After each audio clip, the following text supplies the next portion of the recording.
தொண்டர்களை தலைவராக்கி அழகு பார்க்கிற ஒரே கட்சி பாரதிய ஜனதா கட்சி மட்டும்தான். இங்க மாவட்ட தலைவராக இருக்காரு.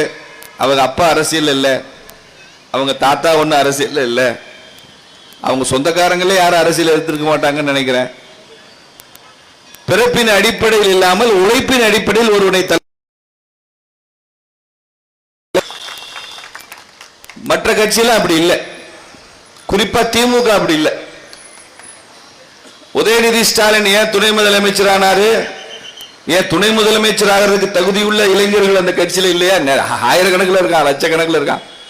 ஸ்டாலின் மகன்றதுனால துணை முதலமைச்சர் ஆயிட்டார். ஓ, ஸ்டாலின் அவ்வளவு சிறப்பா? கருணாநிதி மகன்றனால அவர் எங்க முதலமைச்சரா இருக்கார். இப்படியா ஒவ்வொரு மாவட்டத்திலையும் கட்சி அப்படிதான் போகுது. நீங்க திருச்சிக்கு போனீங்கன்னா திமுக நேரு அண்ட் சன்ஸ், அவ்வளவுதான் திமுக. விழுப்புரத்துக்கு போனீங்கன்னா கட்சி என்னப்பா திமுக பொன்முடி அண்ட் சன்ஸ், முடிஞ்சு போச்சு. கடை வச்சிருப்பான்ல, ஜவுளி கடை அண்ட் சன்ஸ், அப்படி போட்டிருப்பான். வேலூருக்கு போனீங்கன்னா துரைமுருகன் அண்ட் சன்ஸ். திண்டுக்கல் மாவட்டத்துக்கு வந்தீங்கன்னா தூத்துக்குடிக்கு போனீங்கன்னா பெரியசாமி அண்ட் டாக்டர்ஸ், அங்க சன்ஸ் இல்ல, டாக்டர். இப்படி குடும்பம் தான் கட்சி, கட்சி தான் குடும்பம். பெருசு கருணாநிதி உயிரோடு இருக்கிறப்ப சொல்லிட்டு போனாரு, கழகம் ஒரு குடும்பம், கழகம் ஒரு குடும்பம். குடும்பம் தான்டா கழகமே, ஒரு கழகம் ஒரு குடும்பம். அதனால அப்படி புதிய தலைவராக பொறுப்பேற்றிருக்கிற அருமை சகோதரர் சசிகுமார் அவர்களை நான் இங்கே வாழ்த்துகிறேன். ஒரு சம்பவம் சொல்லி எனது உரையை துவக்கலாம்னு நினைக்கிறேன். சென்ற ஆண்டு மதுரை மீனாட்சி அம்மன் கோவிலுக்கு மத்திய கேபினட் அமைச்சர் ஒருவர் வந்திருந்தார். அவர் மீனாட்சி அம்மன் கோவிலுக்கு தரிசனம் செய்ய போகணும்னு சொன்னதுனால நாங்கள் எல்லாம் கூட போயிருந்தோம். அமைச்சரை சுற்றி காண்பித்தோம். கோவிலில் தரிசனம் எல்லாம் செய்யும் போது மீனாட்சியை தரிசனம் முடித்துட்டு அந்த அர்ச்சகர் தட்டில் ஆரத்தியோட வர்றாரு. அப்போ நான் மெதுவா என் பைக்குள்ள கைவிட்டு ஒரு 500 ரூபா நோட்டு எடுத்து அந்த அமைச்சரிடம் மெதுவா, யாருக்கு தெரியாம அப்படி மெதுவா கையில கொடுத்து, இதை அந்த தட்டில் போட்டுருங்க அப்படின்னு சொன்னேன். இது நம்ம வழக்கம் தானே கட்சியில. இப்போ என்ன யாருக்கா கோவிலுக்கு கூட்டிட்டு போனீங்கன்னா நம்ம தம்பி என்ன செய்வார், ஏசா ஒரு 100 ரூபா நோட்டை கையில கொடுப்பானே, அதை போடுங்க. நம்ம கட்சியில அவனா போடுறத விட அண்ணன் போட்டாதான் அண்ணனுக்கு பெருமை கிடைச்சா நமக்கு கிடைச்ச மாதிரி நினைக்கிற கட்சி பிஜேபி. அப்படி கையில கொடுத்தப்போ அந்த அமைச்சர் வேண்டாம், இல்ல தட்டுல ஏதாவது போடணும்னா மெதுவா சொன்னேன் காது பக்கத்துல, இல்ல வேண்டாம் பரவாயில்ல ப்ரொஃபசர். அப்புறம் வெளியில பிரகாரம் சுத்துறப்ப கேட்டேன், நீங்க மத்திய அமைச்சர், அந்த அர்ச்சகர் எவ்வளவு அன்பா ஒரு விஐபி வந்திருக்காங்கன்னு வந்தாரு, தட்டுல ஒரு 500 ரூபாய் கொடுத்தா சந்தோஷப்பட்டிருப்பார்ல. அப்ப அந்த அமைச்சர் சொன்னாரு, ப்ரொஃபசர் நான் போற கோயில் எல்லாம் 500 ரூபாய் தட்டுல போட்டா எனக்கு கட்டுப்படி ஆகாது ப்ரொஃபசர். நான் சொன்னேன், நான் தானே கொடுத்தேன், வாங்கி வாங்க நான் போட முடியும், அதெல்லாம் எனக்கு கட்டுப்படி ஆகாது. கட்டுப்படி ஆகாதுன்னா என் சம்பளத்தில் அது கட்டுப்படி ஆகாது. அந்த அமைச்சர் வேற யாரும் இல்லைங்க, 48 லட்சம் கோடிக்கு பட்ஜெட் போட்டிருக்கிற நிதி அமைச்சர் மரியாதைக்குரிய நிர்மலா சீதாராமன். அப்படிப்பட்ட நபர்களை உருவாக்கி இருக்குன்னு பாருங்க. ஐயா, மோடியினுடைய அமைச்சரவையில எத்தகைய அமைச்சர்கள் இன்னைக்கு பொறுப்பேற்று வழி நடத்துகிறார்கள் பாருங்க. எல்லா கோயிலுக்கும் நான் அப்படி பண்ண என் சம்பளம் கட்டு, சம்பளத்தை தாண்டி 5 பைசா வருமானம் இல்லாத தலைவர்கள் அமைச்சர்கள் இன்னைக்கு இருக்காங்க. அதுதான் நேர்மையான ஆட்சி. திமுக அமைச்சர்கிட்ட என்ன 500 ரூபாயா 50,000 கூட தட்டுல போடுவார். அவருக்கு பண தட்டே கிடையாது, பணத்துக்கு தட்டு கிடையாது, அவருக்கு தடையே கிடையாது. அள்ளி எறியலாம், ஓன் காசா கொட்டுற, ஊர் பணத்தை கொள்ளி அடிச்ச காசை போடுற, அவ்வளவுதான்.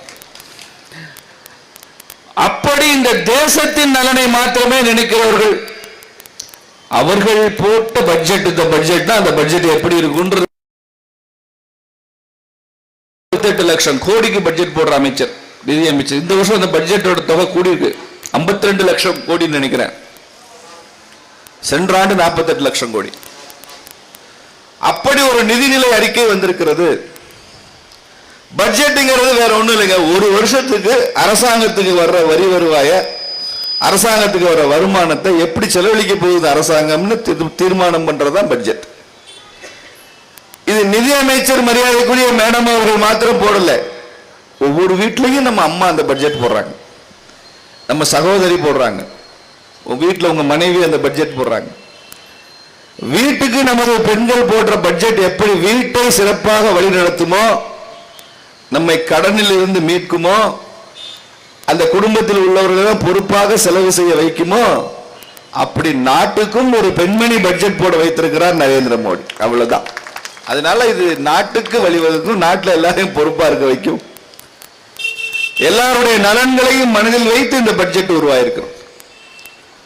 அமைச்சர் அவர்களே சொல்லியிருக்கிறார், நிதி அமைச்சர், இந்த பட்ஜெட் ஏழை மக்களுக்கான பட்ஜெட், விவசாயிகளுக்கான பட்ஜெட், பட்டியல் சமுதாயத்தை சார்ந்த இளைஞர்களுக்கான பட்ஜெட், வேலை தேடும் இளைஞர்களுக்கான பட்ஜெட்.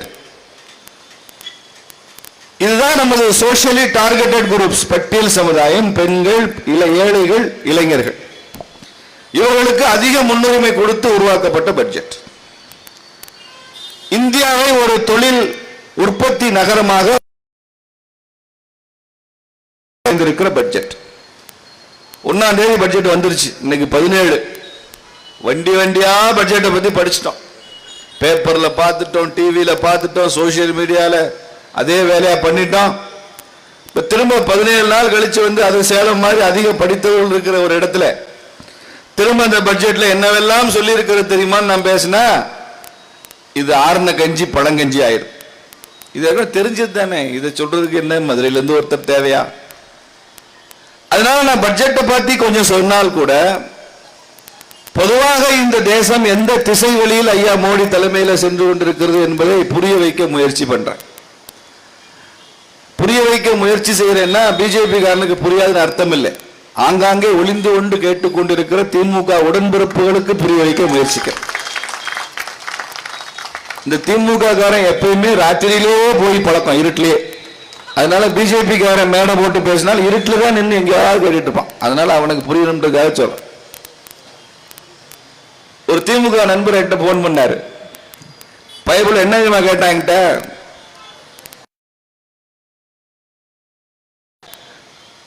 இந்த அரசாங்கம் மோடி அரசாங்கம் 2 வீடு வச்சுக்கலாம்னு சொல்லிட்டாங்களாமேங்கிறான். புத்தி எப்படி வேலை செய்யுது பாருங்க. 2 வீடு அவன் சொல்ற அந்த பட்ஜெட்டே அவனுக்கு பிடிச்ச விஷயம் அதாங்கிறான். நான் சொன்னேன், இதை பாராட்டி திமுக செயற்குழு ஒரு தீர்மானம் போடுங்க, 2 வீடு வச்சுக்கலாம்ல. புரியுது அவங்களுக்கு என்ன சொல்ல வர? நிதி அமைச்சர் என்ன சொல்றாங்க, சொந்தமா ஒரு வீடு இருக்கு, இன்னொரு வீடு வாடகைக்கு விட்டுருக்கோம். இப்ப அந்த வாடகைக்கு விட்டுல வர்ற வருமானத்துக்கு வருமான வரி இருக்கு. அது 50,000 ரூபாய்க்கு மேல போனாதான் வருமானம். வருஷத்துக்கு 6 லட்சம் ரூபாய்க்கு மேல வாடகை விட்டு வருமானம் இருக்கு. நம்ம நாட்டில் இந்தியர்களுக்கு சொந்த வீடு, எனக்கு அப்புறமா என் பிள்ளைக்கு ஒரு வீடு, என் மகளுக்கு ஒரு வீடு கொடுத்துட்டு போகணுன்ற எண்ணம் இருக்கிறதுனால வழக்கமா ஒரு வீடு கட்டி குடும்பமா குடியிருக்கிறவங்க கூட தான் வாரிசுகளுக்கு இன்னொரு வீடு கட்டி வைக்கணும்னு நினைப்பான். இது ஒரு இந்தியன் ஜீன்ல அப்படி இருக்கு, சொந்த வீடுங்கிற ஜீன் டிஎன்ஏ அப்படி இருக்கு. இந்த சென்டிமெண்ட்டை புரிந்து கொண்டு மேடம் என்ன பண்ணிருக்காங்க, நீ 2வது ஒரு வீடு கட்டி வச்சிருந்தாலும் அதுவும் உன் சொந்த வீடாக கணக்கில் எடுத்துக்கொள்ளப்படும், அதுக்கு வருமான வரி இல்லைன்னு சொல்லியிருக்காங்க. மிகப்பெரிய மாற்றம் இதெல்லாம். இவன் என்ன சொல்றான், மோடி கவர்மெண்ட் 2 வீடு வச்சுக்க சொல்லிருச்சு. அவன் புத்தி அப்படிதான் வேலை செய்யும். அதுக்கு எனக்கு பாராட்டு வேற தெரிவிக்கிறான். என்ன சுரேஷ், அப்படி பாராட்டு தெரிவிக்கிறது இல்ல, எல்லா வகையிலையும் இந்த மக்களுக்கு ஏதாவது நன்மை செய்கிற பட்ஜெட் இந்த பட்ஜெட். நீ ஒரு சிறு குறு தொழில் செய்பவங்களா, எனக்கு முன்னால் அண்ணன் பேசுற மாதிரி பல பேர் அந்த வருமான வரம்புக்கு உள்ள பண்ணணும்னு நினைக்கிறாங்க. ஒரு வருஷத்துக்கு டேர்ன் ஓவர் இருந்து கொஞ்சம் எக்ஸஸ் ஆயிடுச்சுன்னா கூடுதல் வரி வருது, அதனால அந்த டேர்ன் ஓவருக்குள்ளேயே பிசினஸ் முடிச்சிடணும்னு நினைக்கிறாங்க. அதனால சிறு குறு தொழில் வளர மாட்டேங்குது. எவ்வளவு சிறு குறு தொழில் எவ்வளவு டேர்ன் ஓவர் பண்ணாலும் அதுக்கு இன்னும் ரேட் ஆஃப் டாக்ஸ் தான், எக்ஸஸ் டாக்ஸ் கிடையாது. 5 கோடியிலிருந்து 10 கோடி ரூபாய் லோன் கிடைக்கும். புதுசா நீங்க ஸ்டார்ட் அப் கம்பெனி ஆரம்பிச்சா 10 கோடியிலிருந்து 20 கோடி ரூபாய் லோன் கிடைக்கும். மிக திறம்பட செயல்படுகிற சிறு குறு தொழிலுக்கு 20 கோடியிலிருந்து 30 கோடி ரூபாய் லோன் கிடைக்கும் என்று அறிவித்திருக்கிறார் நிதி அமைச்சர். சேலம் மாதிரி சிறு குறு தொழில்கள் இருக்கிற இந்த தொழிலதிபர்கள் இருக்கிற இந்த நகரத்தில் ஒரு அற்புதமான வரப்பிரசாதம் என்று ஒன்று இருக்குமானால் இந்த பட்ஜெட் அதுக்கு மிகப்பெரிய வரப்பிரசாதமா இருக்கும். இதை நீங்க பார்க்கிற எல்லாத்தையும் சொல்லலாம். என்னங்க கோடி கோடின்னு சொல்லிட்டே இருக்கீங்க, எங்களுக்கும் கோடிக்கு என்னங்க சம்பந்தம்னு சாதாரண மனிதர்கள் பேசுவது நமக்கு கேட்குது. 5 கோடி 10 கோடிக்கெல்லாம் எங்களுக்கு என்னங்க வேலை? ஏதோ அன்றாட தெருவோரத்தில் ஒரு கடை வச்சிருக்கிறோம், ஒரு தள்ளு வண்டியில கடலை வைக்கிறோம், பழம் வைக்கிறோம், வாசல்ல கோவில் வாசல்ல 4 சகோதரிகள் பூ கட்டி பூ வியாபாரம் பண்றாங்க. எங்களுக்கெல்லாம் எதுங்க கோடி கோடி கையில கொடுத்தா கூட எங்களுக்கு என்ன தெரியாது. எங்களுக்கு ஒன்றும் இல்லையா அந்த பட்ஜெட்ல இருக்கு. நீங்க சேலம் மாநகராட்சியில சாலையோர வியாபாரின்னு ஒரு சர்டிபிகேட் வாங்கினா போதும். அந்த சர்டிபிகேட்டை கொண்டு போய் நீங்க எந்த வங்கியில போய் கொடுத்த சான்றிதழோடு போனா 30,000 ரூபாய் அந்த வங்கி மேலாளர் உங்களுக்கு எந்த விதமான செக்யூரிட்டியும் இல்லாமல் கடன் கொடுக்க சொல்லி நரேந்திர மோடி சொல்லி இருக்கிறார். அது எப்படிங்க சேலத்தில் மாத்திரம் ஒரு 1000 கணக்கான பேர் வாங்கிடுவாங்களே, சாலையோர வியாபாரின் சர்டிபிகேட் வாங்கி பேங்க்ல போய் கொடுத்தா வாங்கிடுவாங்களே. அவங்க வங்கியில வாங்கின கடனை திரும்ப கட்டாட்டி என்ன செய்யறது? 30,000 ரூபாய் பெரிய பணமாச்சே. அப்ப இந்த பேங்க் எல்லாம் திவால் ஆயிடுமே. நரேந்திர மோடி கொடுத்த உத்தரவு சாதாரண ஆண்கள் பெண்கள் சகோதரிகள் அவங்க வாங்கின கடனை பணக்காரனை விடவும் சின்சியரா திருப்பி கொடுத்துருவாங்களா அப்படின்னு சொல்லியிருக்காங்க. சரி, அப்படி கொடுக்கலைன்னா என்ன செய்யறதுன்னு ஒரு பேங்க் மேனேஜர் கேட்டாரு மீட்டிங்ல. அப்படி கொடுக்கலைன்னா நீ கொடுத்த வங்கி கொடுத்த கடன்ல 75% மத்திய அரசாங்கம் நான் பொறுப்பேற்றுக்கிறேன்னு சொல்லியிருக்கிறார் நரேந்திர மோடி. கவர்மெண்ட் பொறுப்பு, நீங்க எதுவும் செக்யூரிட்டி தர வேண்டாம். 30,000 ரூபாய் வாங்கினா 22,500 ரூபாய்க்கு யார் பொறுப்பு? Central government guaranteed. 30,000 ரூபாய் அந்த அக்கா திருப்பி கட்டிருச்சு. வங்கி மேலாளர் 1 லட்சம் ரூபாய் கடன் கொடுக்க சொல்லி நரேந்திர மோடி சொல்லி இருக்கிறார். திரும்பவும் கொடு, அதிகப்படு. சின்சியரா கடன் கட்டிட்டானா திரும்ப அதிகமா கொடு. மதுரையில் ஒரு அக்கா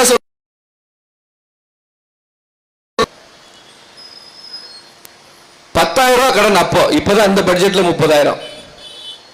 10,000 ரூபாய் மகராச கடனா எந்த செக்யூரிட்டி இல்லாம தர்றாருங்க மோடி. 10 பைசா நான் லஞ்சம் கொடுக்கலங்க. ஒரு பிஜேபி காரன் தான் கூட்டிட்டு போய் வாங்கி கொடுத்தான்.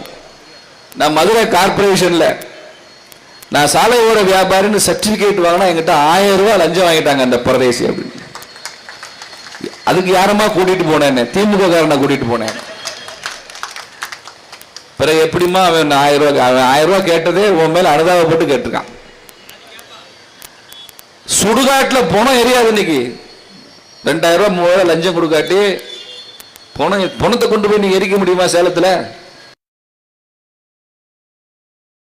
சுடுகாட்டுல லஞ்சம் கொடுக்காம பணம் எரியுதா? எனக்கு தெரியல. எங்க ஊர்ல எரியாது. நான் ஒரு மதுரையில் அப்படித்தான் கேட்டேன். அந்த பணம் கேட்கிறாங்கன்னு சொல்லி என்கிட்ட கம்ப்ளைண்ட் பண்ணாங்க. நான் கேட்டேன், பணம் எரிக்கிறது கூட பணம் கேட்கிறியா? இது நியாயமா அப்படின்னா, சார் காசு கொடுக்காம ஏன் பணம் எரியாது சாரிக்கிறான். காசு லஞ்ச பணம் வாங்காம அவன் என்னைக்கு சேர்த்தாலும் அவன் பணம் எரியாதான். காசு வாங்காம ஏன் பணம் எரியாது. இது திமுக மாடல். இதுக்கு பேரு திராவிட மாடல்ல நீ பணத்தை வைக்கிறோம்னா கூட காசு கொடுக்காம பணம் எரியாது. எல்லாம் லஞ்சம் தான். அப்படி 12 லட்சம் ரூபாய் வருமான வரி விலக்கு கொடுத்திருக்காங்க, உச்சவரம்பு கொடுத்திருக்காங்கன்னா சாதாரண விஷயம் இல்லை. மேடமே சொல்றாங்க அவ்வளவு அதிகாரிகள். மேடம் இவ்வளவு லாஸ் ஆயிடும், இவ்வளவு நம்ம டாக்ஸ் ரெவென்யூ அவ்வளவு குறைஞ்சிடும். நிதி அமைச்சர்ல 2 வகையான துறை உண்டு. Minister of expenditure, minister for income. வருவாய்க்குன்னு ஒரு டிபார்ட்மெண்ட் இருக்கும். உள்ள department of income, department of expenditure இருக்கும். இந்த டிபார்ட்மெண்ட் ஆஃப் எக்ஸ்பெண்டிச்சர் கூட்டிகிட்டே போகும் செலவு, வருமானம் குறைஞ்சிட்டே போனா எப்படி? அதனால அதிகாரிகள் ஒத்துக்கொள்ளவில்லை. அதிகாரிகளுடைய எதிர்ப்பையும் மீறி, அவர்களது மறுப்பையும் மீறி நிதியமைச்சரும் விலக்கு என்பது. அதுல நீங்க சம்பளம் வாங்குறவங்கள நிலைத்த கழிவு தமிழ்ல சொன்னா அதுக்கு 75,000 கூடுதலா. அப்ப மற்றவங்களும் தொழில் பண்றவங்களுக்கு எல்லாம் 12 லட்சம் ரூபாய் வருமான வரி இல்ல, ஸ்டாலினுக்கு 12,75,000 கிட்ட இருக்கு. ஏன்னா அவர் சம்பளம் வாங்குறாரு முதலமைச்சரா, அவருக்கு ஸ்டாண்டர்ட் டிடக்ஷன் போனா போதுன்னு ஒரு 75,000 கூடுதலா கொடுத்திருக்காரு நிதி அமைச்சர். அப்ப மற்றவங்களோட அதிகமான சலுகை யாருக்கு? ஸ்டாலினுக்கு தான், உதயநிதிக்கு தான். இது தெரியாம இந்த பட்ஜெட்டை பத்தி குறை சொல்லி பேசிட்டு இருக்காங்க. சம்பளம் வாங்குறவங்களுக்கு இன்னும் 75,000 கூட. கிசான் கிரெடிட் கார்டு 5 லட்சம் ரூபாய் வருமானம் லோனு. விவசாயிகள், கால்நடை வளர்ப்பவர்கள், மீன் பிடிப்பவர்கள், இவங்களுக்கெல்லாம் 3 லட்சமா இருந்தது 5 லட்சம் ஆக்கியிருக்காங்க. கிராமத்திலிருந்து ஒருவர், இந்த பட்ஜெட்டோட நோக்கம் சொல்றேன், விவசாயமோ கால்நடை வளர்ப்போ செய்கிற ஒருவர், ஆடு மாடு வளர்க்கிறவர், தன் வாழ்வாதாரத்திற்காக அவர் நகரத்துக்கு குடி போக கூடாதுங்கிறதா அதனுடைய நோக்கம். பொழப்புக்காக ஊரை விட்டு போக கூடாது. வேற எதுக்கோ போகலாம், படிப்புக்காக போகலாம், மருத்துவத்துக்கு போகலாம். எங்க சொந்தக்காரங்க எல்லாம் சேலத்தில் இருக்காங்கன்னு பக்கத்துல கிராமத்துல இருந்து ஒருத்தர் இங்க வந்து குடியேறலாம், இங்க நல்ல ஸ்கூல் இருக்குன்றது வரலாம், அதெல்லாம் வேற விஷயம். அதற்காக ஒருத்தர் புலம்பெயரக்கூடாது. Migration, checking the migration is utmost priority of this government. அதே மாதிரி மகளிர் சுய உதவி குழுக்கு கிரெடிட் கார்ட்ஸ் கொடுக்குறாங்க. அவங்களுக்கு நிறைய கடன் கொடுக்கிற திட்டம் அந்த கார்டு மூலமா வருது. ஏற்கனவே சொன்ன மாதிரி 36 வகையான மருந்துகளுக்கான 0 டாக்ஸ் பண்ணியாச்சு. ஒவ்வொரு மாவட்ட அரசு மருத்துவமனையிலையும் ஒரு புற்றுநோய் சிகிச்சை மையம் இருக்கு. இப்ப சேலத்தில் அது இல்லை இது வரைக்கும். இங்க யாராவது ஒரு கேன்சர் ட்ரீட்மெண்ட் எடுக்கணும்னா பக்கத்துல கோயம்புத்தூர் போகணும், இல்ல சென்னை அடையாறுக்கு போகணும். அப்படிதான்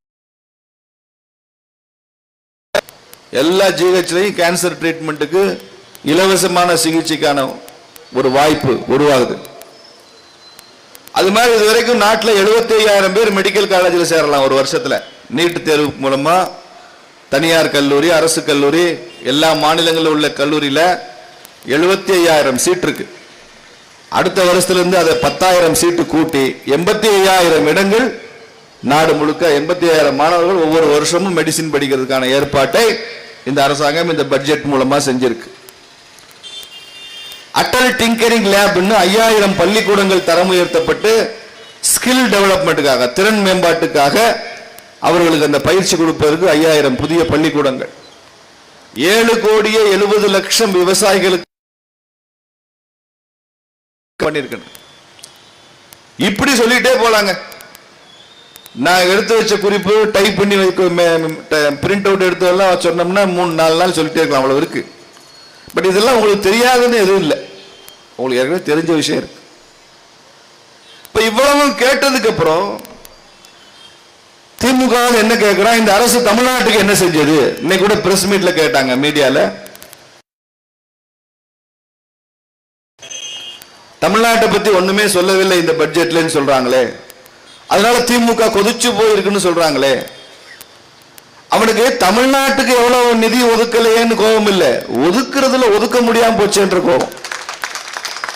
திமுகவோட பிரச்சனை நிதி ஒதுக்கவில்லை என்பது கோபமா இருக்காது. நிச்சயமா நீங்க ஸ்டாலினுடைய மைண்ட் வாய்ஸ் உங்களுக்கு தெரியாது. திமுக மைண்ட் வாய்ஸ் என்னன்னா, நிதி ஒதுக்கவில்லை என்பது எங்களுக்கு கோபம் இல்லைங்கன்னா, ஒதுக்குறதுல நாங்க ஒதுக்குறது போச்சேங்கிறதா எங்களுக்கு கோபம்.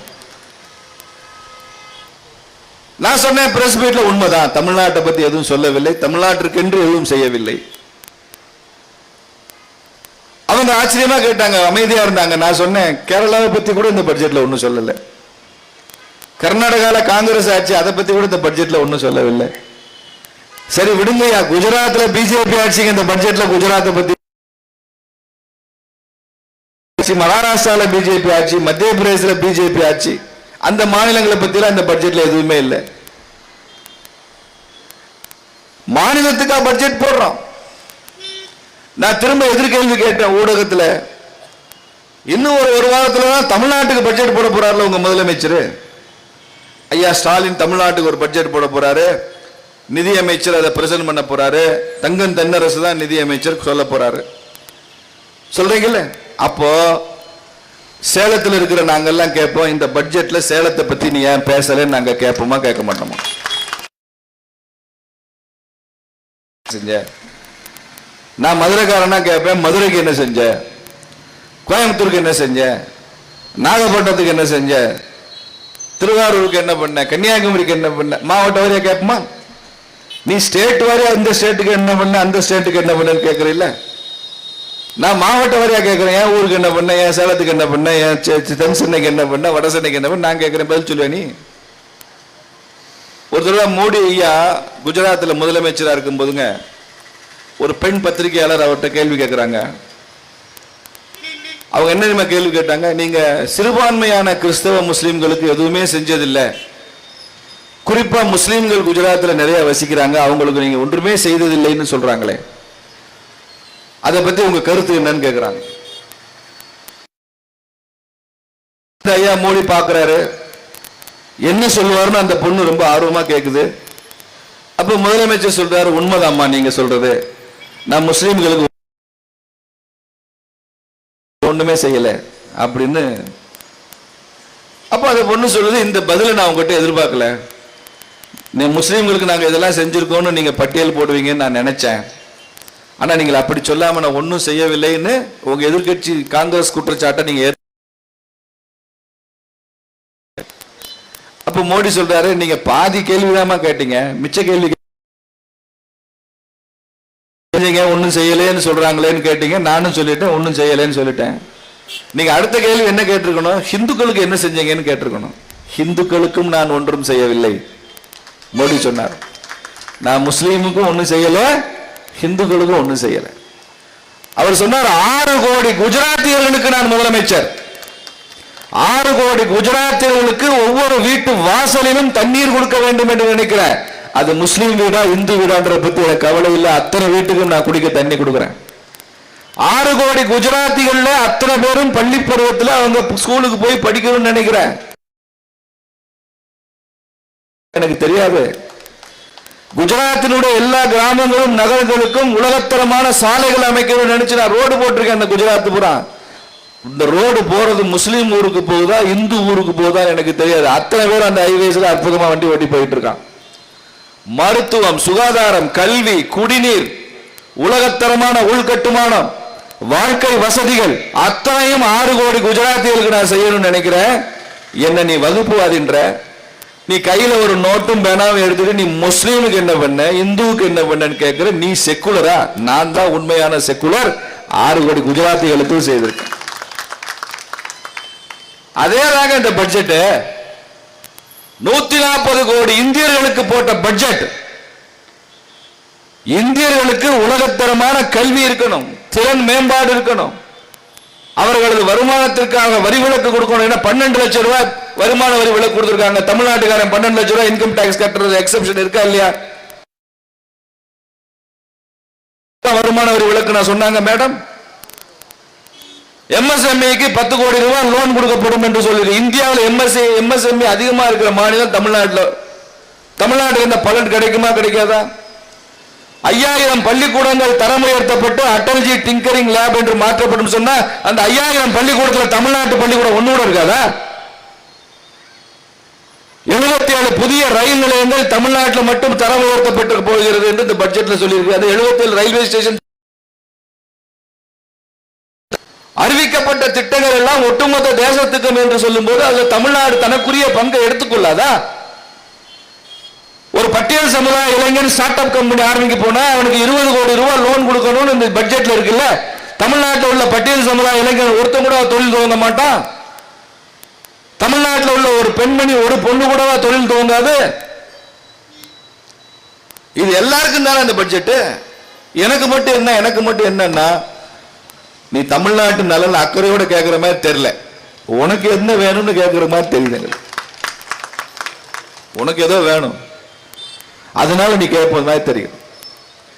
இது 140 கோடி இந்தியர்களுக்கான பட்ஜெட்டுங்க. எல்லாரும் தான், அதுல 8 கோடி தமிழன் உள்ள இருக்கான். அதை பாரு நீ. தமிழ்நாடு இல்லைன்னா எந்த ஸ்டேட்டுமே இல்லை. பீகார் இருக்கு, பீகார்ல தேவை இருக்கு, மிகவும் பின்தங்கிய மாநிலமா இருக்கு. 70 வருஷம் காங்கிரஸ் ஆட்சியில் தேஞ்சு போன மாநிலங்கள்ல பீகார் ஒண்ணு, ஊபி ஒண்ணு. உத்தரப்பிரதேசல எங்க சிங்கம் யோகி முதலமைச்சர் ஆனாரு, இன்னைக்கு அதுங்க உச்சத்துல போச்சு யோகி ஆதித்யநாத்.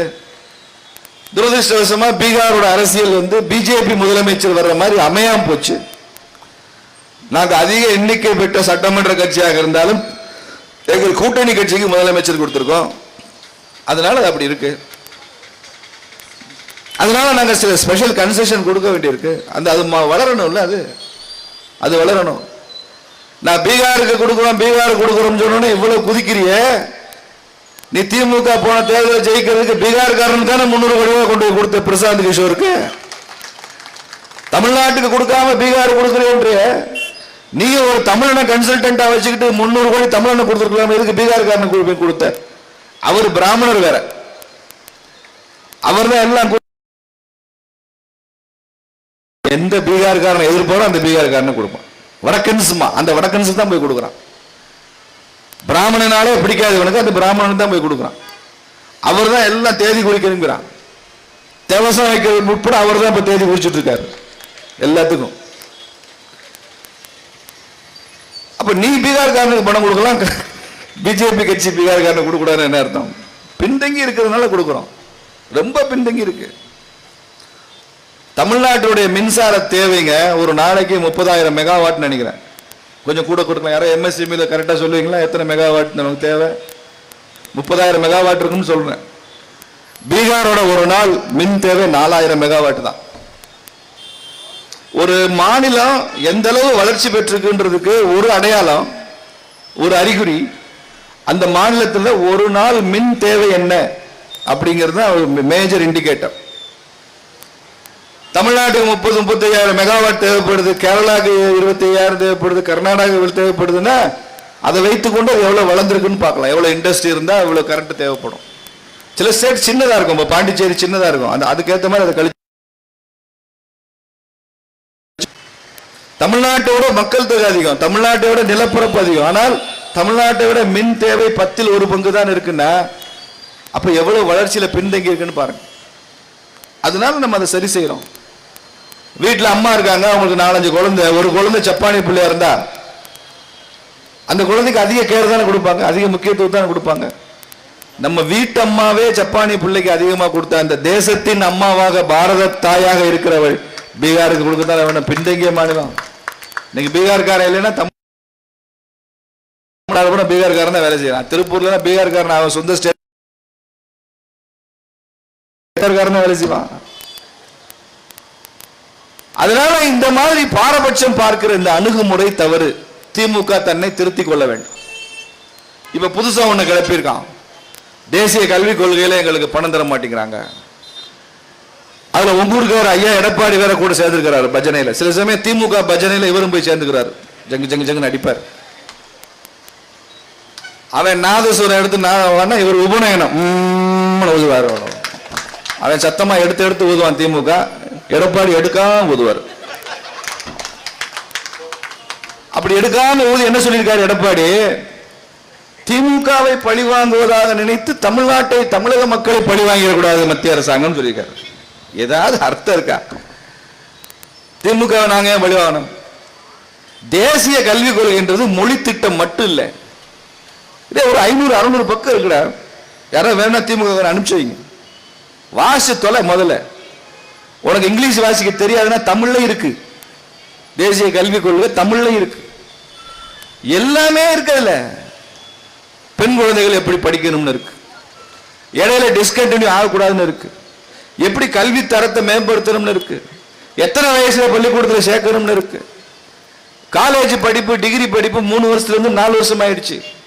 ஒரு டீச்சர் ட்ரைனிங் படிப்பு எப்படி எல்லாம் இருக்கணும்னு இருக்கு. மொழி பாடம் எப்படி கற்கணும், அறிவியல் பாடம் எப்படி கற்கணும் இருக்கு, மானுடவியல் பாடங்கள் எப்படி கற்கணும் இருக்கு. முன்னால எல்லாம் நீங்க 4 வருஷம் இன்ஜினியரிங் படிக்கிறாங்க. ஒரு பையன் 3 வருஷம் படிச்சுட்டான், 6 செமஸ்டர் முடிச்சுட்டான். அவங்க அப்பா இறந்துட்டாரு. 4வது வருஷம் இந்த பையனால படிக்கவே முடியல, பாவம், ஏழ்மை. பேங்க் லோன் ஏதோ ட்ரை பண்ணாங்க, அதுவும் இல்லை.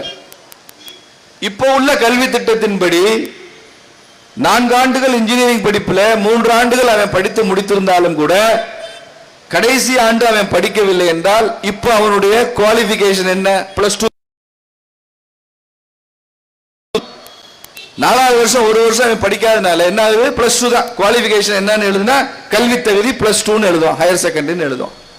இப்போ இந்த 3 வருஷம் படிப்பு 3 வருஷம் இன்ஜினியரிங் படிச்சிருக்கானே, அதெல்லாம் கிடையாது. 4வது வருஷம் அவன் படிக்கல.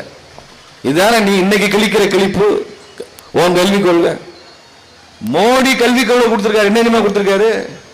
4வது வருஷம் அவன் படிக்காம இருக்கலாம், முதல் வருஷம் அவன் பாஸ் பண்ணான்னா அவன் சர்டிபிகேட் கோர்ஸ் கொடு அப்படிங்கிறார்.